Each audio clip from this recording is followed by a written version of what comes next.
الرحمن الرحيم. السلام عليكم ورحمة الله وبركاته. اللهم صل وسلم وبارك عليك يا حبيبي يا رسول الله.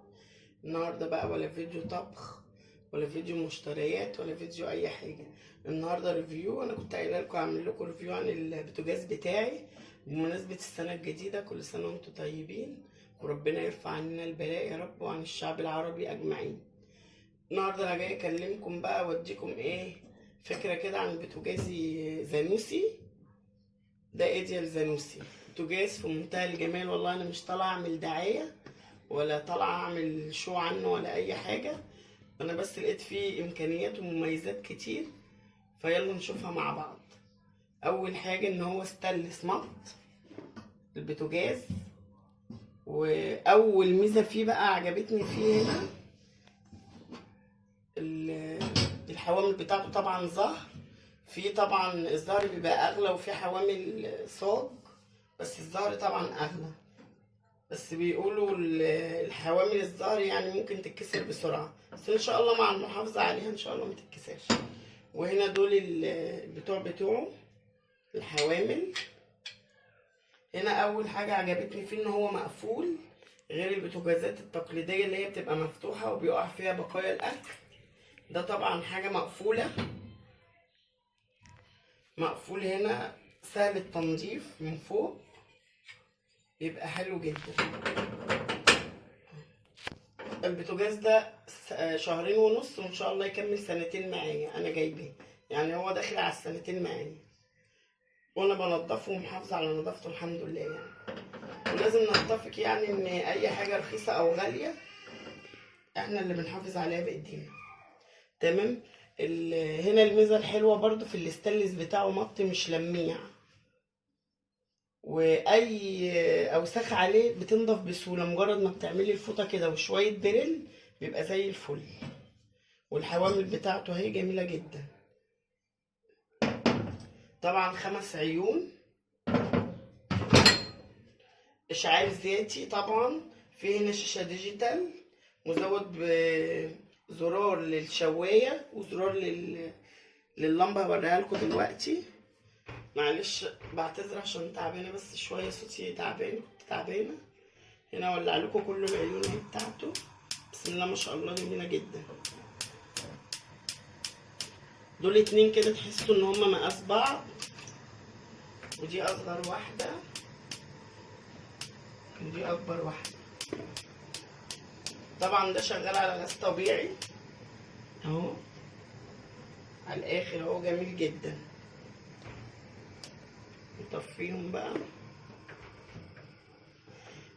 طبعا تاني ميزه فيه في البوتاجاز دوت يا جماعه ان هو طبعا فيه اي ست بتيجي تشتري بوتاجاز بتحب ان الشوايه بيبقى ليها زرار لوحده منفصل، والفرن من تحت ليه زرار منفصل. في طبعا بوتاجازات بتبقى بزرار واحد، ده طبعا عيب في اي بوتاجاز، انا ما بحبوش. طبعا هنا في زرار لتحت بدرجات حرارة. طبعا دي ميزة برضو ان في درجات حرارة لحد 240، في درجات حرارة لحد 240. وهنا بقى في اهو فوق للشواية زرار الشواية بقى مزود بتشغيل المروحة اللي هي الحرارة، توزيع الحرارة من جوه. يعني هو زرار واحد اللهم صل على النبي للمروحة توزيع الحرارة من الداخل، واللي هو الشواية اللي هي برضو من الداخل اللي هي من فوق. ده بيبقى زرار واحد، والزرار التاني بيبقى لتحت.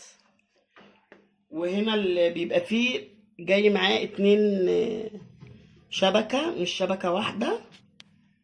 ده كده شكله من جوه البوتاجاز وواسع جدا. واحلى ميزه برضو عجبتني فيها يا جماعه انه مزود هنا في مروحتين، مروحه تبريد لسطح الفرن نفسه والبوتاجاز ككل، وفي مروحه توزيع اللي هي توزيع الحراره طبعا من الداخل. وفي دي كده بتتشال وممكن تنضفي مكانها اهي، يا ريت تبقى واضحه اهي. دي قطعه كده صغيره بتشيليها، ومعاه صاج كبير طبعا بس انا مش حاطاه اهو. دي الشبكة التانية اهي، دي شبكة تانية، دي الشبكة التانية بتاعته.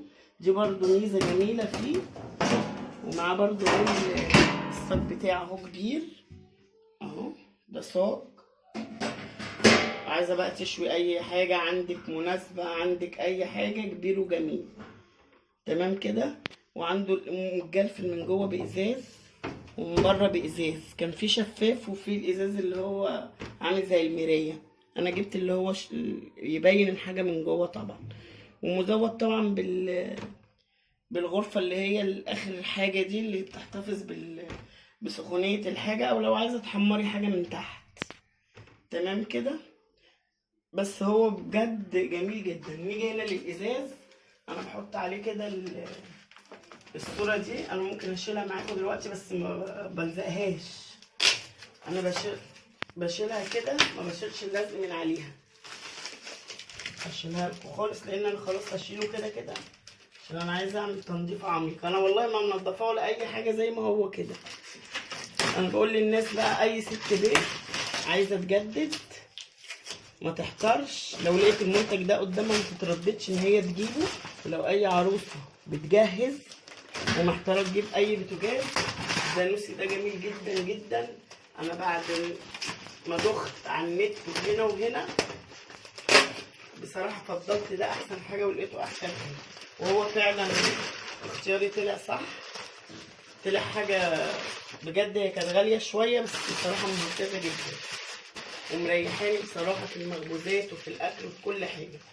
طبعا هو اشعال ذاتي بالفيشه بتاعته اهو، الازاز بتاعه زي الفل اهو. البوتاجاز يعمل بالغاز الانبوبه، وفي حاله التحويل للغاز الطبيعي، يعني ممكن كده وكده، يعني يشتغل على الغاز الطبيعي ويشتغل على الانابيب عادي.